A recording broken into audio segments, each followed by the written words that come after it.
اور ثبوت دے کہ وہ مجھ سے کتنا محبت رکھتا ہے. اگر موقع آئے کوئی اس کا اپنا بیٹا بھی میرے اگینسٹ آ جائے تو اپنے بیٹے کو بھی میرے لیے مار سکتا ہے. تو جب ابراہیم پیدا ہو گیا تو سب کو پتہ چل گیا اور نمرود تک بھی بات پہنچ گئی کہ تارا کے پاس ایک بڑا خوبصورت اس کا بیٹا پیدا ہوا ہے. تو تارا چاہتا نہیں تھا کہ اپنے بیٹے کو قتل کرے اور بلی دے، اس کی قربانی دے دیوتا کے سامنے. تو اس نے اپنے بیٹے کو لیا اور جا کے تو باب نوح کے پاس اور سم کے پاس چھوڑ دیا. اس کی پالنا کرو، اس کو سنبھالو. اب جب وہ نوح کے پاس آ گیا اور سم کے پاس آ گیا تو اس نے دیکھا کہ یہ تو بڑے عبادت کرنے والے لوگ ہیں. یہ تو ایک پتھر رکھا ہے انہوں نے اور سارے کے سارے چگرد بیٹھ جاتے ہیں اور کہتے ہیں کہ خدا زندہ ہے اور خدا اس پتھر پر آ کے بیٹھا کرتا تھا اور اس پتھر سے روشنیاں نکلتی تھی. تو اس وجہ سے ابراہیم کو ایمانداروں کا باپ کہا گیا ہے، کیونکہ ابراہیم نے ایمانداری جو ہے وہ نوح سے اور سم سے سیکھی تھی کہ ایمان رکھو گے تو خدا موجود ہوگا، خدا حاضر ہوگا، اور اگر ایمان نہیں رکھو گے تو وہ حاضر نہیں ہوتا. تو پھر جب وہ اس کا ایمان آہستہ آہستہ بڑھتے بڑھتے اتنا مضبوط ہو گیا کہ نمرود جو تھا وہ بت پوجا کرتا تھا. تو جب یہ 7 سال کا تھا ابراہیم، جب وہ نوح اور سم کے پاس آیا اور نوح اور سم کے پاس وہ 33 سال رہا، یعنی کہ ٹوٹل ملا کے 7 اور 33 ملا کے 40 سال کا تھا جب ابراہیم واپس گیا اپنے باپ کے پاس، تارا کے پاس. اور پھر ابراہیم بھی آرمی میں آ گیا، ابراہیم بھی جرنیل بن گیا. اور پھر ابراہیم جرنیل بن گیا. یہ نمرود کے ساتھ پھر اس کی فائٹ بھی ہوئی اور بہت سارے وہاں پہ ایک تنازع کھڑا ہو گیا اور آخر کار یہ بغاوت ہوئی.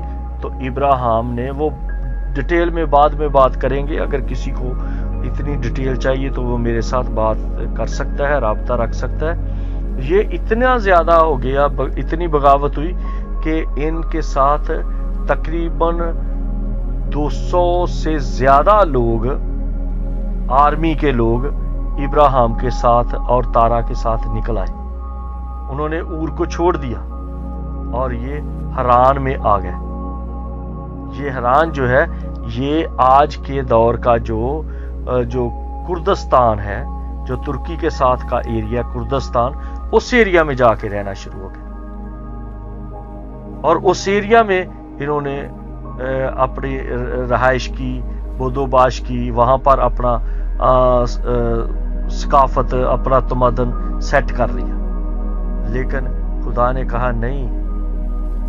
آواز آئی پھر ابراہیم کو، کیونکہ ابراہیم کی عبادت نے یہاں تک سلسلہ سیٹ کر لیا تھا کہ خدا اب آواز دیتا تھا، ظاہر نہیں ہوتا تھا لیکن آواز کے ساتھ بات کرتا تھا.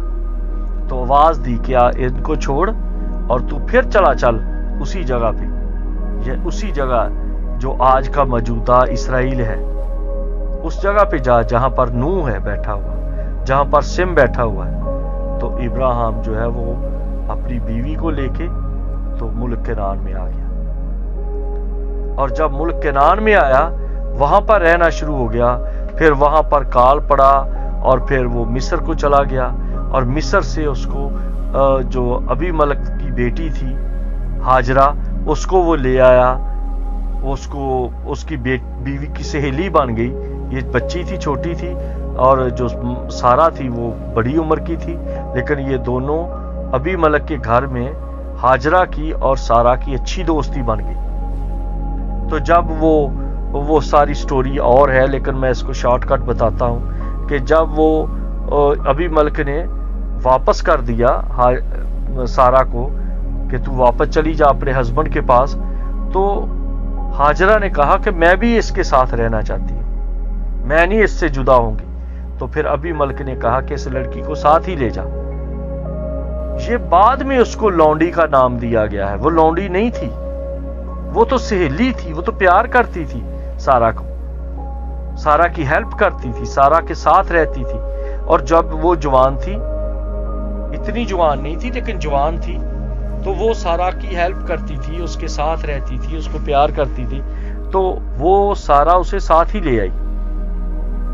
جب وقت آیا تو سارا نے اپنے ہسبینڈ کو یعنی کہ ابراہیم کو کہا کہ ہمارے پاس کوئی اولاد نہیں، تو تو اس لڑکی کو لے لے، اور تو اس سے، کیونکہ یہ میری سہیلی ہے، میرے ساتھ رہتی ہے، تو اس کو لے لے تاکہ اس سے اولاد ہو جائے۔ اور آپ سب جانتے ہیں کہ وہ پھر اسماعیل پیدا ہوا۔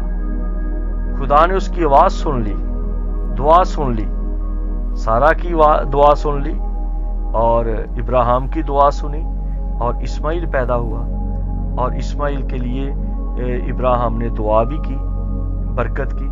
تو لیکن پھر تنازع ہو گیا کہ پہلے تو سارا نے خوشی خوشی ہاجرہ کو دے دیا اور اس سے بیٹا ہو گیا، بعد میں سارا اس سے جیلس ہو گئی، ناراض ہو گئی، اس کو گھر سے کہا کہ نکال دو، لیکن ابراہیم دکھی ہوا اور کئی بار گھر میں جھگڑا بھی ہوا، لیکن خدا نے پھر اس میں انٹرپٹ کیا، خدا انوالو ہو گیا، اور خدا نے کہا ابراہیم کو کہ جو تیری بیوی کہتی ہے وہ کر۔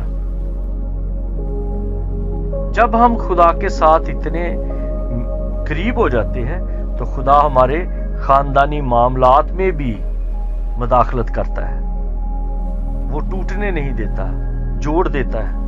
خرابیاں تو ہوتی ہیں، جھگڑے تو ہوتے ہیں، اور بدمزگی بھی پیدا ہوتی ہے، لیکن خدا تباہ نہیں ہونے دیتا۔ تو خدا نے کہا ابراہیم کو کہ تو اس طرح کر، اس لڑکے کو لے اور اس لڑکی کو بھی لے، ہاجرہ کو، اور ان کو گھر سے کسی اور جگہ بھیج دے، میں ان کو بھی سنبھالوں گا۔ ابراہیم نے دعا کی کہ کاش یہ جیتا رہے، تو خدا نے کہا تو فکر نہ کر، اس کے ہاں رئیس پیدا ہوں گے، نواب پیدا ہوں گے، لیڈر پیدا ہوں گے، تو فکر نہ کر۔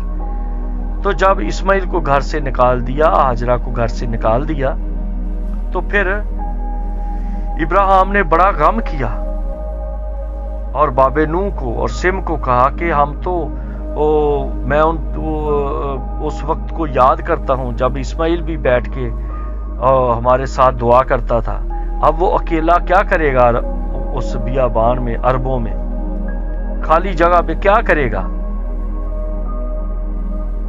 کہ کس خدا کو دعا کرے گا؟ کہاں، کیسے وہ خدا کو ڈھونڈے گا؟ کیسے خدا کے ساتھ اس کا رابطہ ہوگا؟ اس کا کمیونیکیشن کا سلسلہ، اس کا نیٹ، اس کا ریسیور تو کیسے ہوگا؟ تو باب نو نے اور سم نے کہا کہ یہ پتھر پھر اس کو دے دے، ہم چلے جایا کریں گے اس کے پاس دعا کے لیے، خدا کی حضوری کو محسوس کرنے کے لیے۔ اگر تو اتنا دکھی ہے، اتنا اس کے لیے جذباتی ہے، تو بہتر ہے کہ تو یہ پتھر اس کو دے دے۔ تو پھر وہ بابا نو اور سم اور ابراہیم گئے اس کے پاس، اسماعیل کے پاس، اس کو وہ پتھر رکھ کے دیا اور اس کے ساتھ عبادت کی، اور اس جگہ کو آج آپ دیکھ لو کہ وہ جو پتھر تھا، وہ اس پتھر کو آدم بھی باغ عدن میں کونے میں رکھتا تھا، بابا ہنوک بھی کونے میں رکھتا تھا، اور کونے میں رکھنے کا مطلب ہے خاص جگہ پہ رکھتا تھا، اور پھر جو بابا نو ہے وہ بھی اس کو خاص جگہ پہ رکھتا تھا، اور ابراہیم نے بھی اپنے بیٹے کو ایک جگہ بنا کے اس خاص کونے میں رکھ دیا، جیسے ہم کہتے ہیں کونے کے سرے کا پتھر۔ اور کونے کے سرے کا پتھر آج بھی موجود ہے، اور ابراہیم اور سم اور نو سال میں 3 بار جایا کرتے تھے اس پتھر کے ساتھ، پتھر کے پاس، پتھر کی زیارت کرنے کے لیے، جسے حج کہا جاتا ہے، کہ ہم مل کر مجمع کرتے ہیں وہاں پہ۔